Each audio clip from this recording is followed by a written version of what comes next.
नमस्कार, मैं अश्विनी कुमार। प्रदेश सरकार ने 12 दिन का बीकानेर दौरा पूरा कर लिया है। इस दौरे पर ग्राउंड जीरो पर जाकर सरकार जन समस्याओं को जान चुकी है और उसी कड़ी में कैबिनेट की बैठक में कुछ फैसले लिए गए। लेकिन क्या ये फैसले संभाग की तस्वीर और तकदीर को संवारेंगे?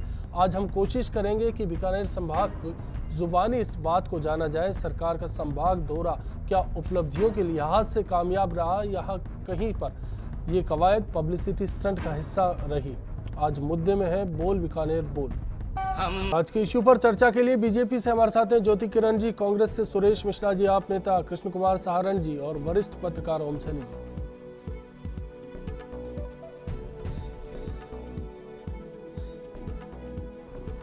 एवरी हाउस होल्ड के अंदर इन लोगों ने किया है कि भाई वहाँ टॉयलेट होगा, आंगनवाड़ी में टॉयलेट होगा और आपके स्कूल्स में टॉयलेट होगा, तो किसी को बाहर खेत में जाने की जरूरत नहीं है। ऐसी व्यवस्था बीकानेर में कंप्लीट होने को जा रही है और मैं समझती हूँ कि अपने आप में ही बहुत बड़ी बात है।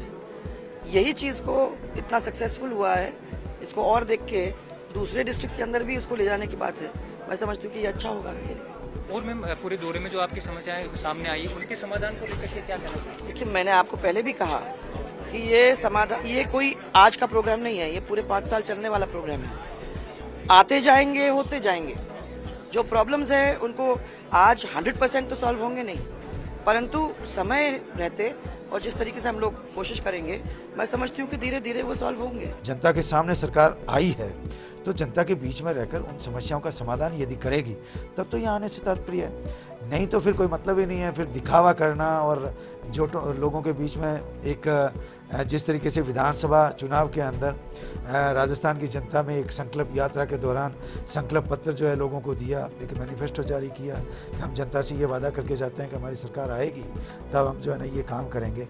उस मैनिफेस्टो को आज उनको ध्यान में रखना चाहिए। संकल्प पत्र जो जनता से जो संकल्प लिया था इन्होंने, उस संकल्प को पूरा करना चाहिए और उसमें जनता के बीच में जाके करना चाहिए। बुलेटिन में सीधा रुख करेंगे बीकानेर का, जहां राजेंद्र राठौड़ की प्रेस ब्रीफिंग जारी है। जल स्रोतों को ठीक कराकर उन्हें संचालित करने का निर्णय लिया गया है। पुनः ग्राम पंचायतों को सौंपने का निर्णय लिया गया है। बीकानेर शहर के अंदर जल आपूर्ति की मांग को देखते हुए बीकानेर शहर के लिए एक क्षेत्रीय जल प्रदाय योजना बनाई जाएगी, जिस पर 47 करोड़ रुपए की राशि राज्य सरकार स्वीकृत करेगी। सूर सागर के कतिपय क्षेत्र में गंदे पानी की आवक हो रही है, इसको शीघ्र ठीक कराया जाएगा। सूर सागर में पूर्ववर्ती भारतीय जनता पार्टी की सरकार के समय में जिस स्थिति में था उसी स्थिति में लाया जाएगा। जूनागढ़ से जो पानी सूर सागर की तरफ आता है उसमें वाटर हार्वेस्टिंग सिस्टम लगाकर गंदे पानी को आने से रोका जाएगा। गंगानगर जिले में 8 शहरों के लिए 6.5 करोड़ की लागत से क्लोरिनेशन प्लांट की स्थापना की जाएगी।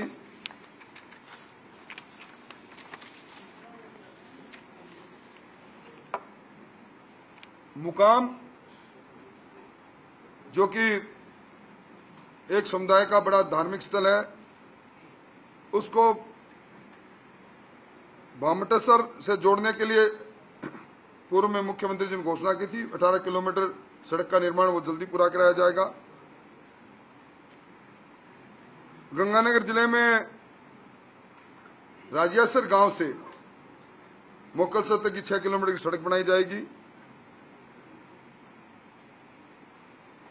2 केके चक 2 केके से 1 पीपी तक 2 किलोमीटर सड़क बनाई जाएगी। गंगानगर जिले में 5 रेलवे अंडरब्रिज आरयूबी जिनकी लागत लगभग 5 करोड़ रुपए होगी, वो बनाने की घोषणा की है। ये आरओबी है 29 बीबी ब्लॉक पदमपुर में, 39 बीबी ब्लॉक पदमपुर में, सूरतगढ़ अनूपगढ़ रेलवे स्टेशन 74 बीबी। तीसरा है रायसी नगर गजसिंहपुर रेलवे में लोकेशन 52 किलोमीटर पर। चौथा है रायसी नगर गजसिंहपुर रेलवे लोकेशन पर 50 किलोमीटर पर, और एक है रायसी नगर गजसिंहपुर रेलवे लोकेशन से 47 किलोमीटर पर। श्री गंगानगर में हनुमानगढ़ रोड स्थित लालगढ़ जाटान में 2 किलोमीटर सीसी रोड पर नाला बनाया जाएगा। चूरू जिले में राजगढ़ पिलानी सड़क को स्टेट हाईवे से नेशनल हाईवे में परिवर्तित करना के लिए सिफारिश केंद्र सरकार को की जाएगी तथा वर्तमान जिसकी चौड़ाई 3.75 मीटर से बढ़ाकर 7 मीटर करने की स्वीकृति प्रदान की गई है। चूरू जिले के अंदर राजगढ़ शहर के अंदर एक नई सिटी डिस्पेंसरी, चूरू जिले के पटियारा में एक नया सामुदायिक स्वास्थ्य केंद्र, रतनगढ़ और सूरतगढ़ में पूर्व में बने ट्रॉमा सेंटर को आगामी 2 माह में संचालित किया जाएगा।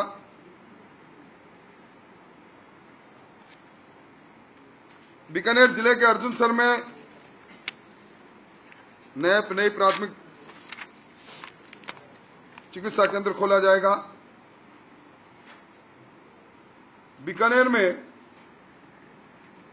बीकानेर को ट्रस्टी कैंसर केयर सेंटर के रूप में आज घोषित करने का निर्णय लिया गया है। ट्रस्टी कैंसर केयर सेंटर की स्थापना की जाएगी। इसके प्रथम चरण के अंदर 42 करोड़ रुपए खर्च होंगे।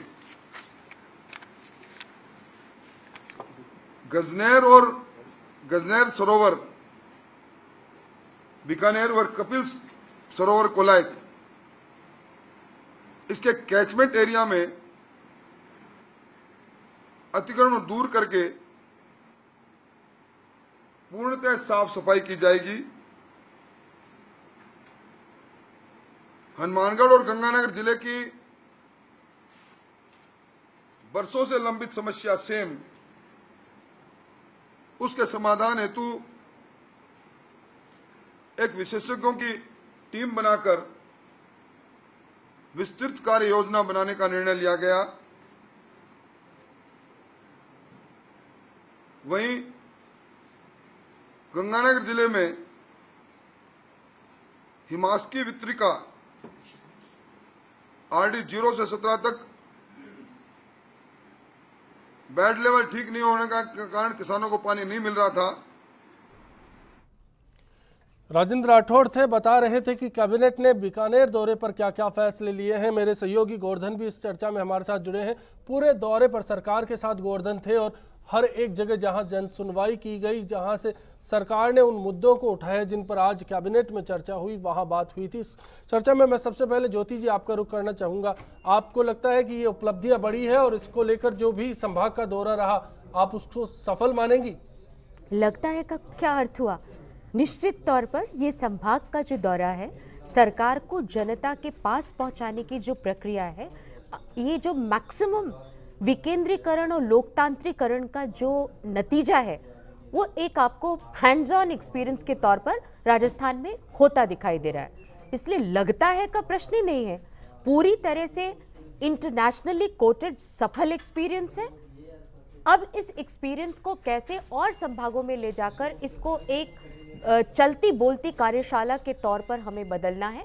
अभी तक जो महत्वपूर्ण जो बातें मैं आपकी प्रेस कॉन्फ्रेंस के जो टिप्पणियां हो रही थी उसमें सुन रही थी, दो महत्वपूर्ण बातों पर मैं कहना चाहूंगी। पहली बात है इंफ्रास्ट्रक्चर को लेकर जिस प्रकार का एक सड़क के ढांचे को बनाने का, दुरुस्तीकरण करने का, नवीनीकरण करने का और रूरल रोड्स पर जो बल दिया गया है वो वर्ल्ड बैंक की धारणा के भी अनुरूप है।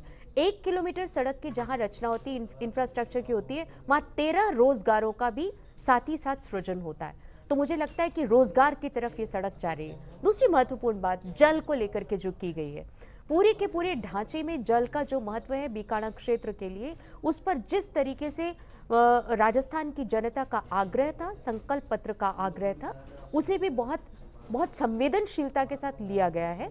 और मैं एक और बात कहना चाहूंगी कि अभी मैंने टर्शरी कैंसर केयर की बात सुनी, ये विदेशों की दृष्टि से भी और आगे, बिकॉज प्राइमरी केयर की तो बात हम करते ही करते हैं, लेकिन कैंसर केयर के लिए टर्शरी केयर की बात करना मुझे लगता है बहुत प्रासंगिक है और राजस्थान एक हेल्थ हब के तौर पर भी विकसित होगा, ऐसा मुझे दिखाई देता है। सुरेश जी, आपकी राय जानना चाहूंगा। देखिए, सरकार पिछले बार भरतपुर गई थी और भरतपुर संभाग में बहुत बड़ी बड़ी बातें, बड़ी बड़ी घोषणाएं हुई थी। जनता के बीच में सरकार को जाना चाहिए, इसमें कोई दो राय नहीं है। मुख्यमंत्री जी का प्रयास अच्छा हो सकता है, सोच अच्छी हो सकती है, पर रिजल्ट अच्छे नहीं आ रहे हैं। जिस प्रकार से भरतपुर में हुआ, अखबारों में पढ़ते हैं कि भरतपुर में जितनी बातें की गई थी, जितनी घोषणा की गई, उनमें 5% काम भी नहीं हुआ। अब बीकानेर में अगर जाके सरकार कुछ नहीं कर पाती है तो निश्चित रूप से संदेश गलत जा रहा है। सरकार में आने से पहले उन्होंने बड़ी बड़ी बातें की थी, बड़ी बड़ी घोषणाएं की थी, महंगाई कम कर देंगे। आप देख रहे हैं पूरे देश में महंगाई लगातार बढ़ रही है, आज भी डीजल पेट्रोल की रेटें बढ़ रही हैं। राजस्थान की सरकार चाहे तो डीजल पेट्रोल की रेट को कम किया जा सकता है। कोई ऐसा, मुझे लगता नहीं कि ऐसा संकल्प इनके मन के अंदर है। खाली चुनाव के समय पर ये लोग आए थे बड़ी बड़ी बातें करके। डूडी जी जिस संकल्प पत्र का जिक्र कर रहे थे उसको लेकर कुछ कहना चाहेंगे आप? उन्होंने बताया कि चुनाव से पहले संकल्प यात्रा निकाली गई, उस दौरान संकल्प पत्र भरे गए, वादे किए गए, उन वादों को पर आज तक काम नहीं हुआ, सरकार फिर वादे करेगी। से मैं कह रहा हूँ ना, बातें बड़ी बड़ी हैं, घोषणाएं बड़ी बड़ी हैं, एक दिखावा बड़ा है। सरकार का काम है सचिवालय में बैठ के सरकार को चलाना। नहीं, मुझे और ऑब्जेक्शन है सचिवालय में जनता की समस्याओं के बारे में बिल्कुल हम बिल्कुल एक बार सुरेश जी को बोलने दीजिए, ब्रेक का वक्त होगा, ब्रेक के बाद में आपके जनता के बीच में जाए, कोई दिक्कत नहीं, जाना चाहिए।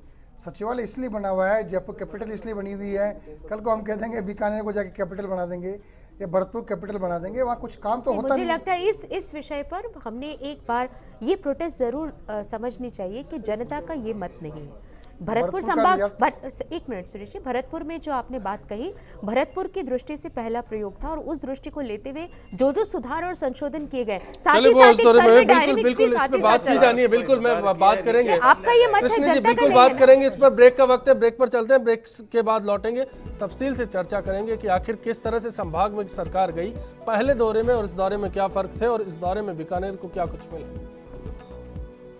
प्रशासनिक पकड़ जो है वो मजबूत हो पाएगी, लेकिन सिर्फ प्रशासनिक अधिकारियों पर।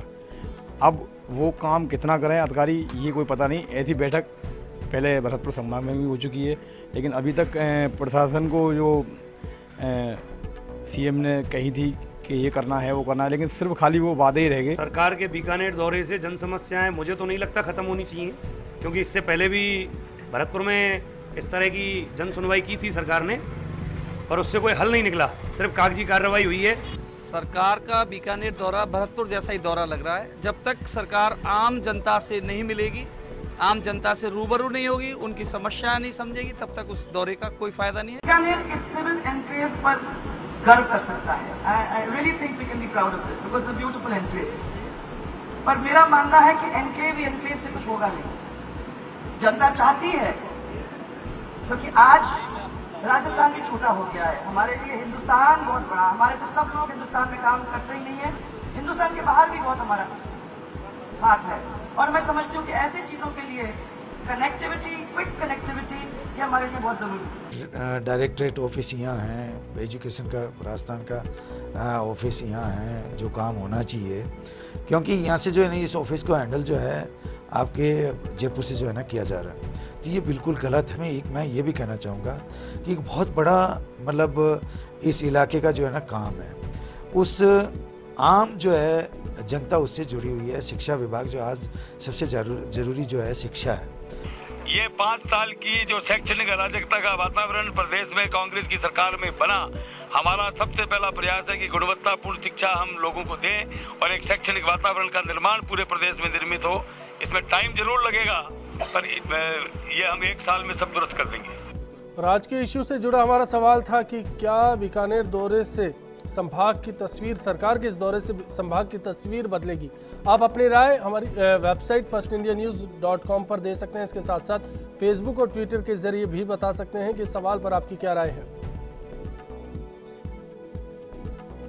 कृष्ण कुमार जी, आपकी क्या राय है? अब मैं जानना चाहूंगा, इस संभाग से आप ताल्लुक रखते हैं, संभाग से आप आते हैं, जो घोषणाएं अब तक हुई, जैसा कि हमने राजेंद्र राठौड़ को सुना, क्या ये मूल मुद्दे थे? बीकानेर के समस्याएं क्या थी? बड़ी आश्चर्य की बात है, जो बीकानेर संभाग की मूल समस्या थी उसके बारे में तो राजेंद्र राठौड़ जी का कहीं जिक्र मैंने सुना ही नहीं। घोषणा कर रहे हैं 2 किलोमीटर 7 किलोमीटर रोड बनाएंगे जो मिसिंग लिंक टाइप रोड है। बड़े आश्चर्य की बात है। मूल समस्या बीकानेर संभाग की है पानी, और पानी के ऊपर कोई ठोस निर्णय सरकार ने किया ही नहीं।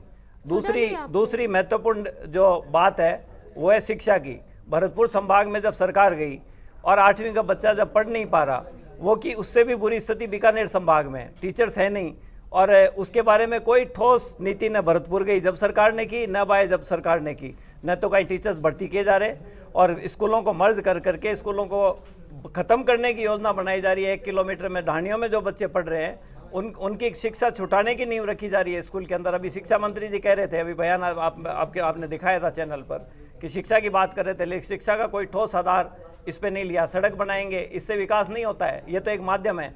पानी जो सबसे महत्वपूर्ण मुद्दा है, पंजाब से जो हिस्सा पानी का लेंगे उसके बारे में कोई चर्चा नहीं करी। सेम की बात कर रहे हैं, 1 मिनट मेरी बात पूरी होने दो। सेम की बात कर रहे हैं, आपको तथ्यों की जानकारी नहीं है। पूरे तथ्यों की जानकारी है, सेम की जो केवल आपका प्रस्तुतिकरण पे आपत्ति है। मुझे अपना जवाब दे दीजिए। आपकी प्रस्तुतिकरण पे आपत्ति है। आप तथ्यों को तोड़ मरोड़, आप अपनी प्रस्तुति सुधार, आप तोड़ मरोड़ के तथ्य दे रहे हैं। आप प्रेस कॉन्फ्रेंस को भी मिसकोट कर रहे हैं। आप सेम की बात कर रहे हैं। सेम की समस्या के बारे में 1000 रिपोर्टें बनी हुई हैं, सारा प्रोजेक्ट बना हुआ है। उस प्रोजेक्ट को आप ठीक करने की बात कर रहे हैं, उसको दोबारा री एग्जामिन करने की बात कर रहे हैं, उसको ठीक करने की बात नहीं कर रहे हैं। उसके लिए कोई बजट सैंक्शन नहीं कर रहे हैं। और जो पानी जो कैनाल है बीच में से नीचे दब के बना दी, उसकी वजह से खाले नहीं बन रहे हैं। उसकी वजह से कहीं लोगों ने, किसानों ने जो पाइप डाल करके खेतों में पानी ले जा रहे हैं, उसकी समस्या के बारे में आपको परवाही नहीं है। उसकी आपने कोई घोषणा नहीं करी। उस कैनाल को मुद्दा पानी का है, किसान का है, किस तरह से काम किया जाए उसको लेकर है। सबसे बड़ी समस्या ही पानी की है, जमीन में खा रहा है। चलिए ओम सैनी जी, मैं आपका रुख करता हूँ। आपसे मैं ये जानना चाहूंगा कि जितनी घोषणाएं हैं, क्या साफ करती है कि ये घोषणाएं ब्यूरोक्रेसी के लेवल पर जो प्रोजेक्ट्स बनते हैं वहां से की जानी चाहिए थी? क्या सरकार को इतनी बड़ी घोषणाओं में शामिल होना चाहिए? कहीं ना कहीं इससे साबित होता है कि सरकार की अभी ब्यूरोक्रेसी पर पकड़ कमजोर है। लोग लुभावने वादे करके अगर बोलने दे तो हम बात करें। बिल्कुल, मैं ज्योति जी आऊंगा आपके पास एक बार ओम सैनी जी को बात करने। कहना चाहता हूं कि इन राजनेताओं के सामने सबसे बड़ी मुसीबत अपनी क्रेडिबिलिटी बनाना है। पिछले 65 साल में इनके बारे में प्रचारित हो गया कि सिर्फ इलेक्शन के वक्त में वोट मांगने के लिए आते हैं, वैसे आते नहीं है। तो मेरा ख्याल है कि राजस्थान के वर्तमान मुख्यमंत्री ने ये जो संभाग वाइज अपनी कैबिनेट की बैठकें करना प्रारंभ किया है, उसके पीछे लोगों को ये विश्वास दिलाना है कि हम 5 साल तक आपके बीच में रहेंगे, इसी तरीके से आते जाते रहेंगे। रही बात के इन सब चीज़ों को कैसे किया जा सकता है, मेरा मानना ये है कि अगर आप जयपुर में बैठ करके चाहें तो अपने को इतना, अपनी शक्तियों को डिसेंट्रलाइज करें, अपने पंच को, अपने सरपंच को, अपने प्रधान को, अपने एमएलए को, अपने सांसद को भी कुछ करने दें। नौकरशाहों पे पकड़ रखने के लिए ये सौभाग्य की बात यह है कि Bharatiya Janata party cadre based party है। इसके पास में पूरी तरीके से मॉनिटरिंग करने वाला सिस्टम है। कोई ज़रूरत नहीं है सरकार को बार बार जाने की, ताकि इसीलिए तो विपक्ष के अशोक गहलोत बोल रहे हैं कि साहब जब जयपुर में बोर हो गए तो आप बीकानेर चले गए। मेरा कहना ये नहीं है, मेरा कहना ये है कि आप यहाँ बैठ करके भी काम कर सकते हैं, लोगों के बीच में जाएं। हाँ, सचमुच में आपकी साख बहुत कमज़ोर हो गई है सारे राजनेताओं की, सारी पॉलिटिकल पार्टीज़ की, क्योंकि वो इलेक्शन के अलावा कभी लोगों के बीच में नहीं जाते। इसलिए जो जा रहे हैं तो बहुत अच्छी बात है, लेकिन इससे लाभ क्या हो रहा है?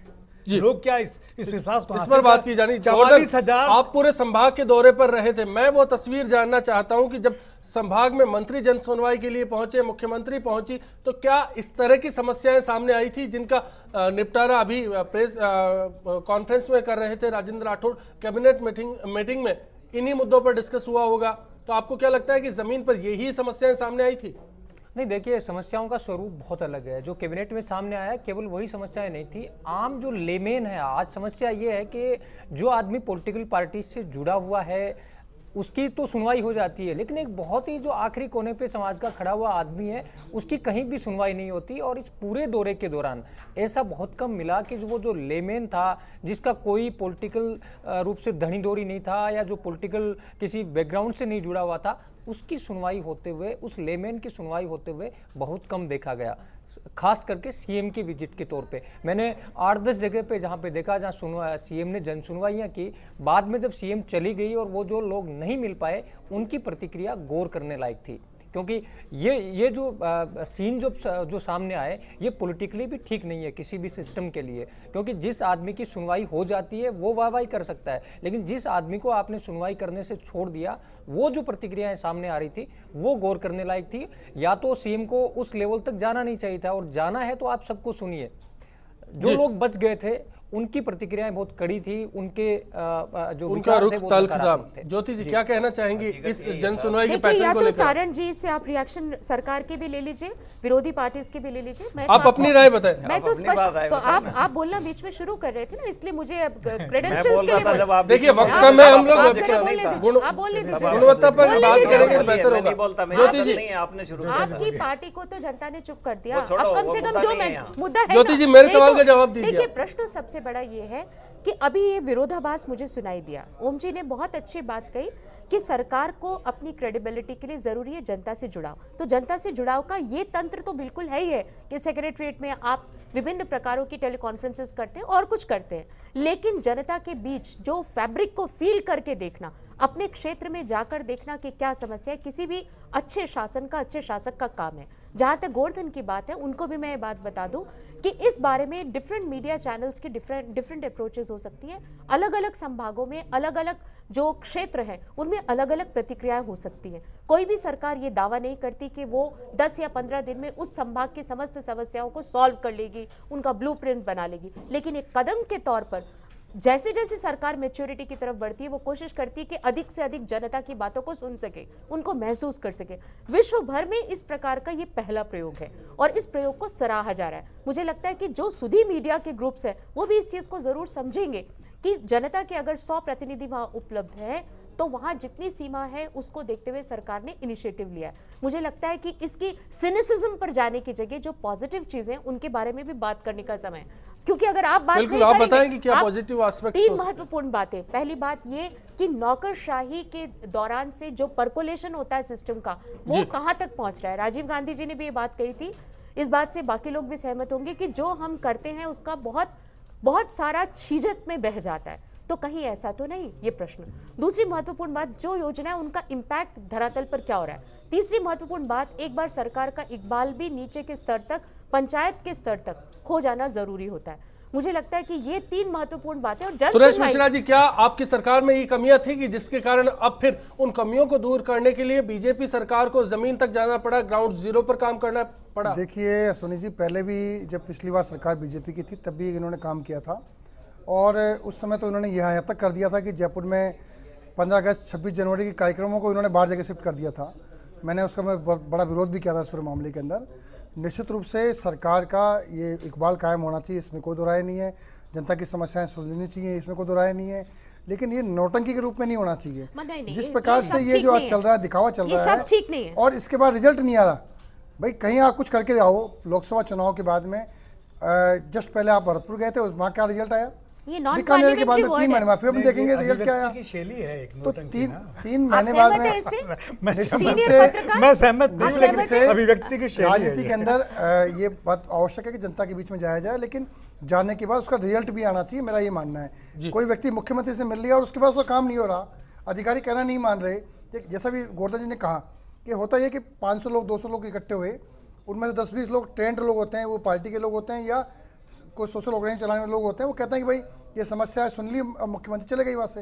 तो जो वास्तव में जिस आदमी को लाभ मिलना चाहिए उसको लाभ नहीं मिल पाता, और जो आसपास के लोग घेर के खड़े होते हैं वो उसको ये सिस्टमिक प्रॉब्लम है। और गहलोत जी के घर में जो जन सुनवाइयों की लंबी लंबी कतारें होती थी, उम्मीद है कि सुरेश जी ने ये सलाह उनको तब भी दी होगी, तब तो काफी बड़े तौर पर ये सलाह देने की जरूरत थी, तब ये सलाह अशोक जी को क्यों नहीं दी? देखिए, जन सुनवाई में जो व्यक्ति आ रहा था उसके काम हो रहे थे। नहीं ठीक है, यहाँ के जो कागज है वो कचरा पात्र ये में जा रहे हैं। बायस्ड है, ये बात बायस्ड है। आपके देखिए, आने वाले समय में देखेंगे, मैं आज मैं कोई टिप्पणी नहीं करना चाहूंगा, इतना कहना चाहूंगा कि आने वाले समय में जनता स्वयं तय करेगी बीकानेर में क्या काम हुआ, और कर लीजिए महंगाई के बारे में जितनी बड़ी बातें एक करेक्शन और कर लीजिए कि पूरी दुनिया में ये सिस्टम नहीं है। ज्योति जी कह रही हैं कि पूरी दुनिया में जांचा परखा सिस्टम है, न तो अमेरिका में है, न मैंने कहा नहीं है, ये पहली बार हुआ है। तो ऐसा कुछ भी नहीं है। एक्सपेरिमेंट। देखिए, एक्सपेरिमेंट तो मैंने बताया, उसका कारण मेरे समझ में जो आ रहा है, कारण ये है कि आप जनता की समझ में भी कुछ आ रहा है, उसको भी आने दीजिए। नहीं, जनता की समझ का तो नाराजगी वाला स्तर गवर्नमेंट के माध्यम से पता लग रहा है। जनमानस के पास में उस तरीके से पहुंच नहीं पाते हैं। मेरा कहना ये है डिसेंट्रलाइजेशन का जो सिलसिला सरकार में। चलिए, बिल्कुल ब्रेक का वक्त हो रहा है, ब्रेक के बाद लौटेंगे, बात करेंगे सड़कों की। कहा जा रहा है कि अब सड़कें संवारी जाएगी, बीकानेर संभाग की सड़कों की तस्वीर बदली जाएगी, लेकिन इसके लिए निजी कंपनी के जिम्मे ये काम होगा। क्या वो काम कारगर साबित होगा, इस पर बात करेंगे। ब्रेक का वक्त है, कुछ ही पल हम लौटते हैं।